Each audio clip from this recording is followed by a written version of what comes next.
warahmatullahi wabarakatuh. Saya Dia Fitri. Di sini saya akan mempresentasikan apa itu perkembangan masa dewasa awal sampai akhir.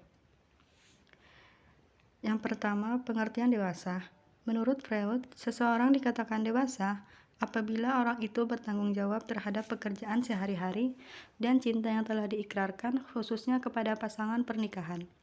Freud juga menjelaskan bahwa seseorang dikatakan dewasa apabila mau dan mampu bertanggung jawab terhadap segala tingkah laku, pekerjaan, dan karir yang dilakukan sehari-hari. Kemudian masa dewasa sebagai masa transisi terbaik dibagi menjadi 3, yaitu yang pertama, transisi fisik.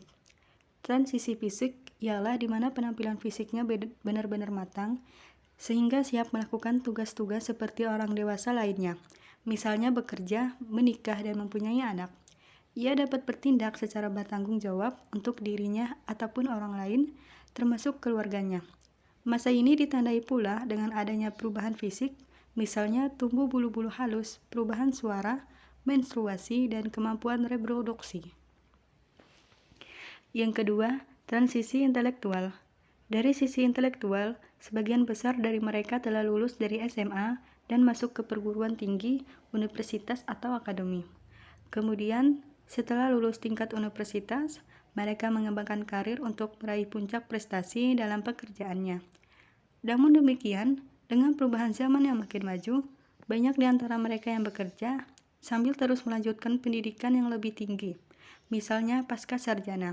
Hal ini mereka lakukan sesuai tuntutan dan kemajuan perkembangan zaman yang ditandai dengan masalah-masalah yang makin kompleks dalam pekerjaan di lingkungan sosialnya. Yang ketiga, transisi peran sosial.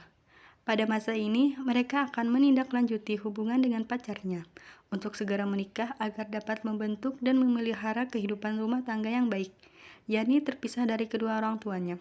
Di dalam kehidupan rumah tangga yang baru inilah, masing-masing pihak baik laki-laki maupun wanita dewasa memiliki peran ganda, yakni sebagai individu yang bekerja di lembaga pekerjaan ataupun sebagai ayah atau ibu bagi anak-anaknya. Selanjutnya, peristiwa kehidupan pada masa dewasa dan tua. Untuk yang pertama, dewasa awal, Erikson mengatakan bahwa seseorang yang digolongkan dalam usia dewasa awal berada dalam tahap hubungan hangat, dekat, dan komunikatif dengan atau tidak melibatkan kontak seksual.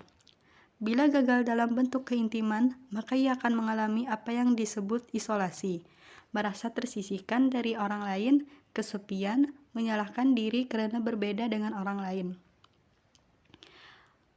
Sedangkan menurut Hurlock pada tahun 1990 mengatakan bahwa dewasa awal dimulai pada umur 18 tahun sampai kira-kira umur 40 tahun.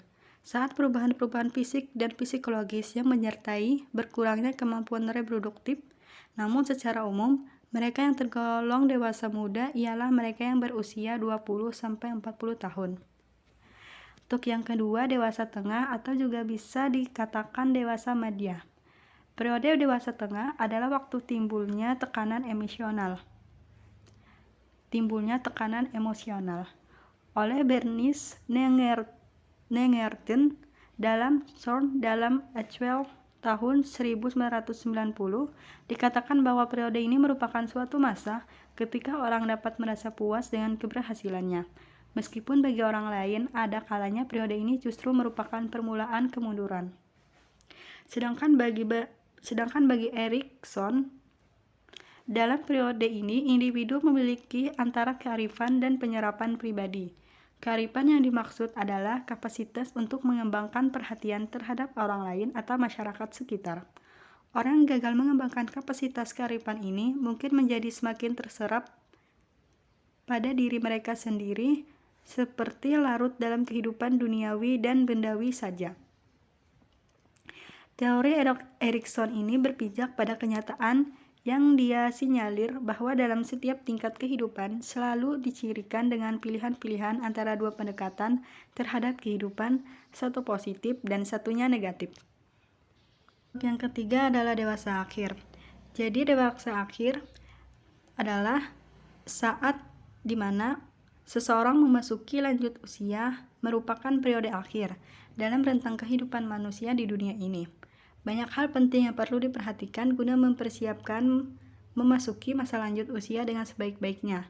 Kisaran usia yang ada pada periode ini adalah 60 tahun ke atas, dan beberapa orang yang sudah menginjak usia 60 tetapi tidak menampakkan gejala-gejala penuaan fisik maupun mental. Oleh karena itu, usia 65 dianggap sebagai batas awal periode usia lanjut pada orang yang memiliki kondisi hidup yang baik. Selanjutnya di sini ada kesimpulan. Setelah melewati masa kanak-kanak dan remaja, seorang individu memasuki masa dewasa, yakni masa terpanjang setelah masa kanak-kanak dan masa remaja. Masa ini adalah masa di mana seseorang harus melepaskan ketergantungannya dari orang tua dan mulai belajar mandiri karena ia sudah mempunyai peran dan tugasnya yang baru. Tugas-tugas perkembangan pada masa dewasa ini jika dioptimalkan dengan baik akan menjadi bumerang bagi dirinya sendiri di masa yang akan datang. Perkembangan fisik, emosional, agama, cinta, kognitif, dan sosial pada masa ini juga sangat berpengaruh bagi tiap individu. Sekian yang dapat saya sampaikan. Semoga apa yang saya presentasikan dapat dipahami. Assalamualaikum warahmatullahi wabarakatuh.